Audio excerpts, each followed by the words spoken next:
to someone who's very special in my life. This is my friend, Anidra Butler, and I think of her as my friend first and foremost. She is also the executive pastor at Cornerstone Church, where we are members here in Chesterfield, Virginia. And Anidra is a leader. She is a leader in our church, and she is also just a fantastic wife and mother to a wonderful family. And I am really proud to say that I've had the opportunity to be Anidra's mentor over the, past few years or so. Yeah. So I have invited Anidra to My Mentor Jane channel so that we can explore this whole topic of mentoring. In the last video, Anidra, you shared about what it was like for me. And why she wanted a mentor and some of her experience. And I think we're going to turn the tables. Yes, I'm so excited to do this. Yeah, so this is a chance for those of you who are looking for a mentor to get the perspective of a mentor and what is going to be important to your mentor in order for that to be a successful relationship. And for those of you who are a mentor or are going to mentor someone, maybe there'll be some things I can share. So I'm just going to let Anidra have at it. Oh, and this is going to get good. So one of the things that you've always taught me is that a leader asks great questions. So it's my turn to see if I pass the test on this. Oh boy. So first, why did you take the time to mentor someone that you didn't know? Because you just came to Cornerstone. You weren't there very long, and you did a leadership training for us, and I asked you to mentor me. And what made you extended the invitation to the staff that you would be willing to mentor. So what made you do that? Well, Anidra, I've been blessed in my career in business to have some great mentors. I had one boss in particular who just really invested in me. And as a woman, I was coming up in leadership in the 70s and early 80s, and there weren't many women in leadership. And even though I had some great mentors and took advantage of leadership training, I would say that it would have been really helpful if there had been a woman that I could relax with. Very true. And learn from. And so this is an opportunity for me to give back and share some of the things that I've learned, share some of the mistakes that I made. And when I met you, I saw someone who is already a strong leader, who loves the Lord, who just loves Jesus, and who has just enormous potential. And I wanted to partner with you and just help you in any way that it could. So my question to you, was it a challenge for you that I was your pastor? It was a little bit uncomfortable at first because I believe that God puts our pastors in positions of authority. Scripture says that. And so I wanted to honor you as someone who has authority over me. I wanted to honor the calling that God has on your life. And so I didn't want to do anything that would interfere with that. Or anything that would, that would interfere with God's plan for your life.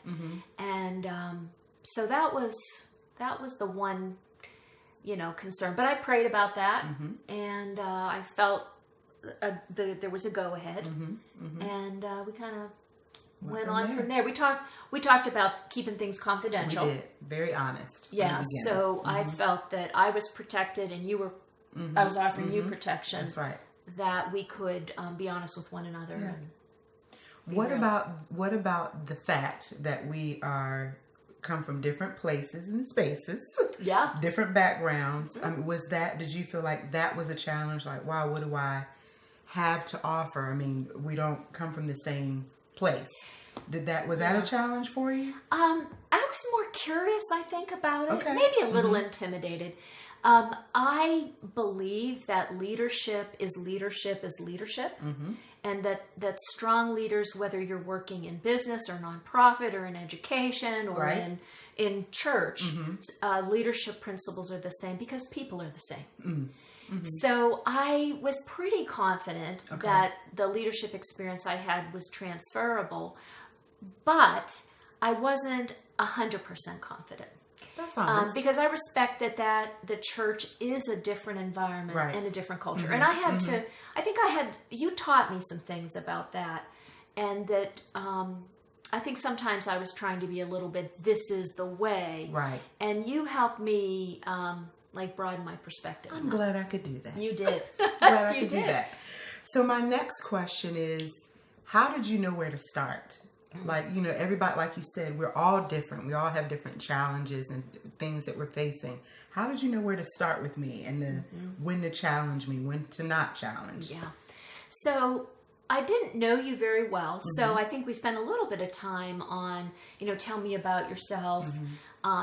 And we did something with photographs, if you remember. Yes, we did. Yes. We did. I have a collection of photographs of all different things, from animals to nature scenes to, whatever. And I laid those out and asked you to choose, what you would like your life to look like. And the point of that, and that you can accomplish that by just asking the question is, so what do you want? And that's where we started with what are those hopes and dreams? What do you see for yourself? When we're little, we have them, but somehow as we grow up, I don't know, maybe we don't think we can have them or don't deserve them. So we did start with what do you want? And let's see, from there, then it became, okay, so if this is what you want, then where are you now? And we looked at what's the gap. And I think that was a little bit of a hard time to see the gap. And then, so what's next? What do you want to do to fill the gap? And it just kind of flowed from there, I think. Yeah, it did. I remember that very well. Yeah. And I remember the picture of the woman holding up or a person holding up the building. I remember that picture. Yes. Helped me a lot.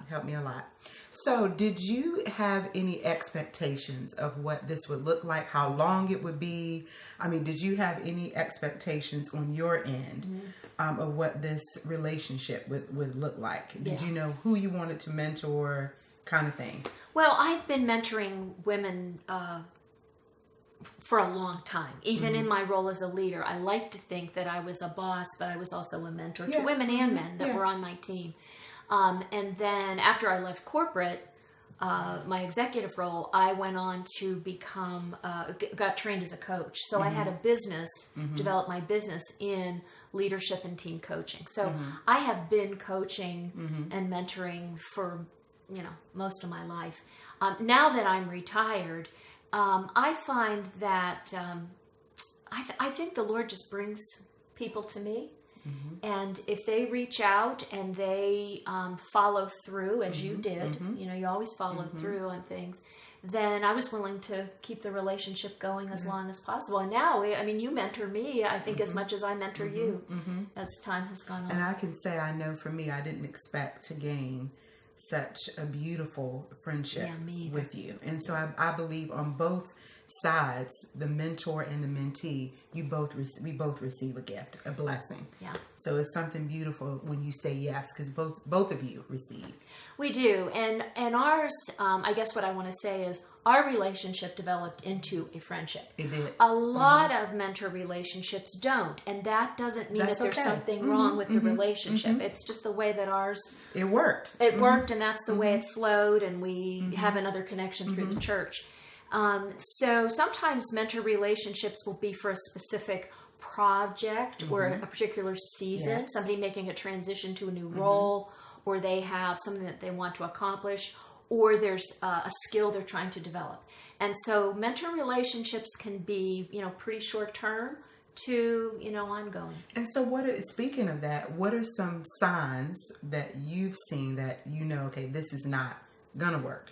Because like you said, there are some that don't work. Yeah. So what are some things that you see or that in the past that you knew, okay, this isn't a good mentor-mentee relationship? Yeah, and usually they just kind of fall apart. I think that the part that we both have responsibility for is commitment. And that's true. so as the mentor, I needed to be committed to you and to your growth and to your dreams. It wasn't to make me look good. It wasn't to check a box on aren't I a good person? Right. So I had to show up, be prepared, pay attention, challenge myself, follow through, and commit time. What I saw with you is right away this like hunger, this interest, this genuine interest.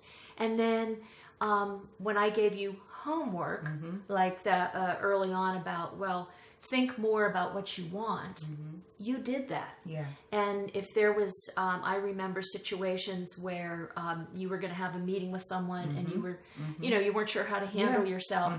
And I asked you to, write down and script yourself on how you're going to approach that. And that was uncomfortable or new. And you did that. I did. So when I saw your commitment as evidenced by you showing up when you said you would, doing what you said you would, I just grew in respect and concern and care for you. So one last question for you. Maybe we might even have another question from that. But one last question for you. What does it feel like for you, for someone who started off saying that this is where I want to be, and then you see that you've walked them through the process, the challenges, but also the victories, but to see them actually doing what it is they came to you to do in the first place? I know that has to bring you joy, and I know you're a very humble person, but what does it feel like to see that, wow, you did it, we did it? Well, that's a really cool question. It is a gift. I believe that our relationship is a gift from God. It's a way of Him blessing me with someone who is really on the path of following Him and wanting to make the most of the gifts that you have, and I do too. And so we're sharing that as sisters. Yeah. So I feel that some of the mistakes and I guess some of the mistakes and failures that I haven't been wasted, because some of the things that I didn't go in and prepare. I didn't prepare for a lot of my meetings, and I fell flat on my face, or I would be an emotional wreck. And so I like to think that my mistakes haven't been wasted when I offer that advice. That's good. That's good. Yeah. So it's an opportunity to help someone else in the areas that you feel like you could have been better. Yes. Yeah. That's awesome. Absolutely. And, I guess what I want to say is, over time, and even in our relationship together, I've grown in respect and confidence in you. And I've also been humbled because there have been times when I know I've wanted to push my agenda, my way of doing things, in my timing. I think there's probably been moments when I've tried to create a mini Jane in a Nidra. The Holy Spirit has just really called me back and said, no. And you often checked yourself with that. Good. I'm glad you saw that. You did. Yeah. You did. This is your life, your dream, your responsibility, your decisions, and I'm here as a partner when and if I can help. So I found that humbling. I found that really humbling, and so I guess the other part of the joy is how much I grew. That's sure. Awesome. Yeah. So awesome. So awesome. So Jane, what is your final word?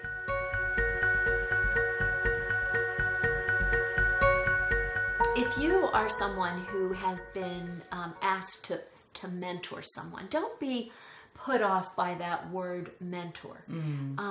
Think about it as someone comes to you because you have something, you've done something, you've accomplished something that they want.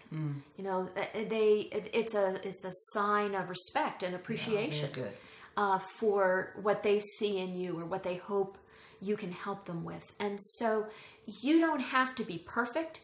You don't have to know. What you have to do is give time and commitment and believe. Yeah. Believe in the person that God's brought into your life, that it is not an accident. There you go. And just take it one day at a time. If they've come to you, you can do it. And by the way, I'm going to have more videos ahead for those of you that are mentors. So if there's interest, we'll break this down into more detail, because I'd like to equip all of you who are interested in mentoring or have been called to mentor to be confident and comfortable in the best that you can. That's great. And I also just want to thank you, Anidra, for my pleasure, for all that you've been and do for me, and for sharing this time with us today. My pleasure. So I'm your virtual mentor, and you can call me My Mentor Jane, and I hope to see you back at my channel sometime soon. Thank you for watching.